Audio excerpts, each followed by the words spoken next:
এই দেখো ডাব খেতে খেতে বিষম লেগে গেছে। এই দেখো, ঠিক আছে ঠিক আছে ঠিক আছে, মজাই মজা। তুই আমাকে দেখে হাসবি, আমাকে দেখে হাসবি তুই? এই দেখ,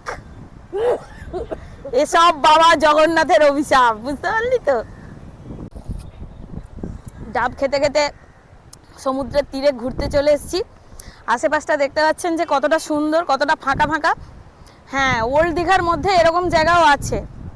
ওল্ড আর নিউ দীঘার মাঝখানে এরকম একটা জায়গা আপনারা পাবেন। আজকে সেখানেই একটু ঘুরতে চলে এসেছি।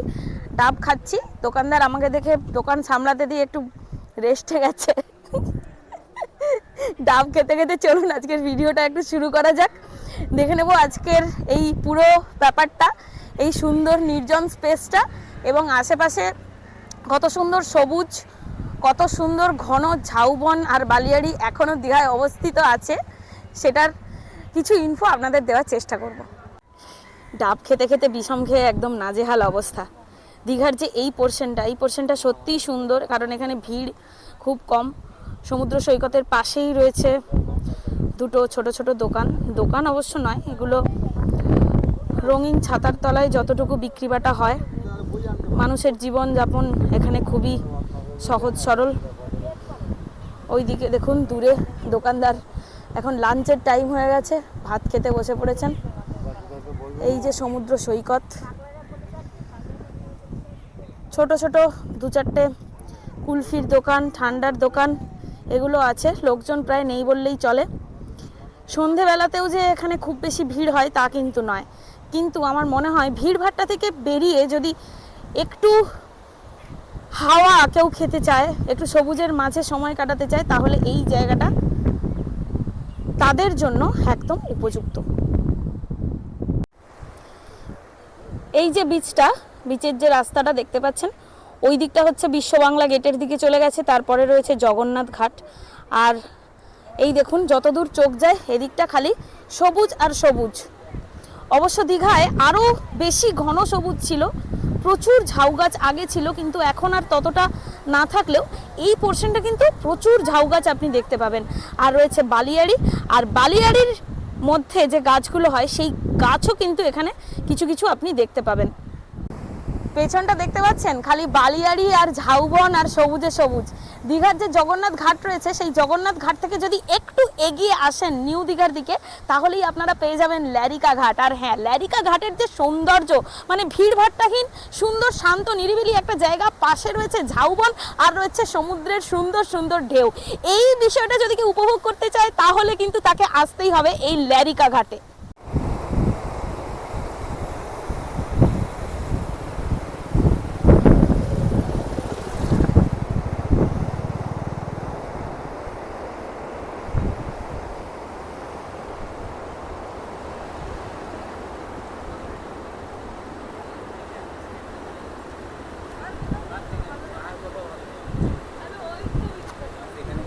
কষ্ট করে ছবি তুলে যাচ্ছি, আর ওই দেখো ওই যে দূরে ওই ভদ্রলোক যে ডাব দোকানেই এখনো পর্যন্ত দাঁড়িয়ে আছে।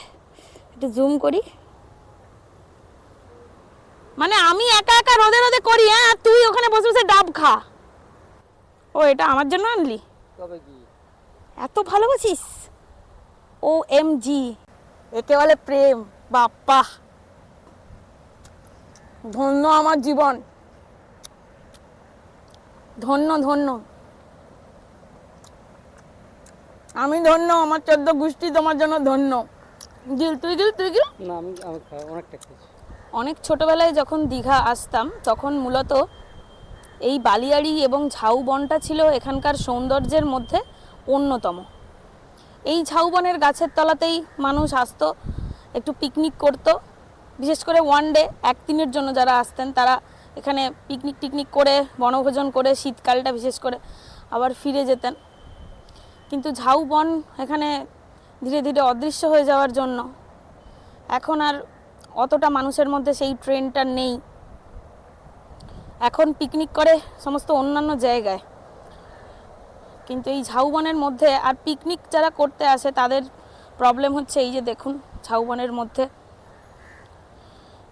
এই যে সমস্ত প্লাস্টিকের জিনিসপত্র ওই দিকে আরও পাওয়া যাবে। এই যে প্রচুর আছে, যেখানে তাকাবেন সমস্ত এরকম পাবেন। চারিদিকে সবুজ আর সবুজ ঝাউবন।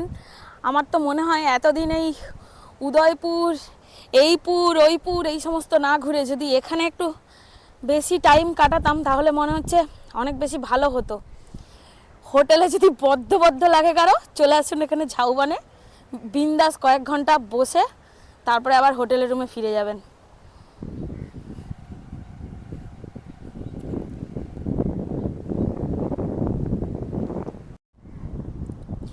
ল্যারিকাঘাট পেরিয়ে আমরা আরও একটু নিউ দীঘার দিকে এগিয়ে এসেছি। ওই দূরে ওই দিকটায় হচ্ছে ল্যারিকাঘাট। ওই দিক দিয়ে হাঁটতে হাঁটতে হাঁটতে হাঁটতে এই ঝাউবনের মধ্যে দিয়ে আমরা আরও বনের মধ্যে দিয়েই কিছুটা এগিয়ে যাচ্ছি এই সাইডটাতে। আর এখানে দূরে দেখুন কেউ চেয়ার নিয়ে চলে এসছেন, চেয়ার নিয়েই এখানে এসে ঝাউবনে বসে বসে সমুদ্রের ঢেউ উপভোগ করছেন। হ্যাঁ, এনারাই সঠিক সিদ্ধান্ত নিয়েছেন আমার মনে হচ্ছে। ক্যাকটাস গাছ, দেখি আরও একটু ওপরে যাই, একবার দেখবো ওই সাইডটা কি আছে। দেখতে পাচ্ছি এখনই পুরো জঙ্গল। আচ্ছা, পালিয়াড়ির নিচেরটা একদম এই দৃশ্যটা দারুণ দারুণ দেখতে লাগছে।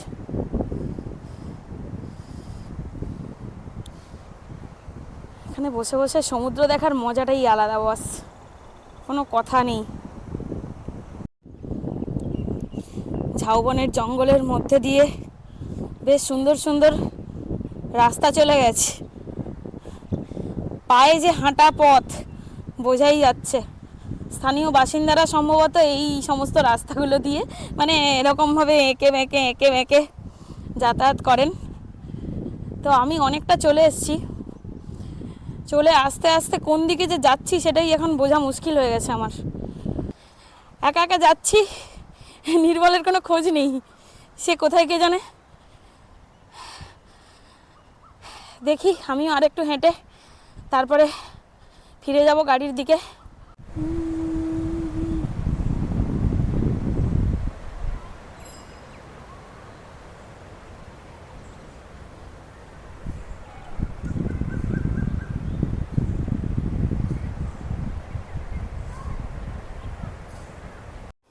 দূরের এই সবুজ জায়গাটাকে দেখে তো মনে হচ্ছে পুরো কাশ্মীরের কোনো একটা ভ্যালি, এত সুন্দর লাগছে। মানে এই ঘাসগুলো, ঘাসের উপরে গরু টরু চড়ে বেড়াচ্ছে, এটা ব্যাপক দেখতে লাগছে। এই যে আমি জুম করেও দেখাচ্ছি, সমুদ্রের হাওয়া খেতে খেতে এই ঝাউবনের মাঝখান দিয়ে এগিয়ে যাচ্ছি গাড়ির দিকে, ল্যারিকাঘাটে যেখানে আমাদের গাড়িটা দাঁড়িয়ে রয়েছে সেখানে বোধহয় নির্মলও আছে। আমি পুরো একা, চারিদিকটা খুব সুন্দর। তবে যেটুকু বলার কথা যে আস্তে আস্তে বা যেতে যেতে এখন দেখতে পাচ্ছি প্রচুর প্লাস্টিক চারিদিকে ছড়ানো রয়েছে। দেখতে খুব খারাপ যেমন এগুলো লাগছে, তেমনই বলবো যে এগুলো কিন্তু পরিবেশের ভারসাম্য নষ্ট করছে। এগুলো আমরা যারা পর্যটক, আমরা যারা বিভিন্ন জায়গায় বেড়াতে যাচ্ছি, তারা কি এটুকু সচেতন হতে পারি না যে প্লাস্টিকগুলো অন্তত ডাস্টবিনে ফেলে আসি? এটুকুই বলবো সবাইকে, অনুরোধ, যারা বেড়াতে আসছেন তারা বেড়ান, ঠান্ডা মাথায় ঘুরুন, কিন্তু প্লাস্টিকগুলো দয়া করে ডাস্টবিনে ফেলুন, অত্যন্ত বাজে দেখায়। তো দেখা হবে পরের ভিডিও, ততক্ষণ টাটা।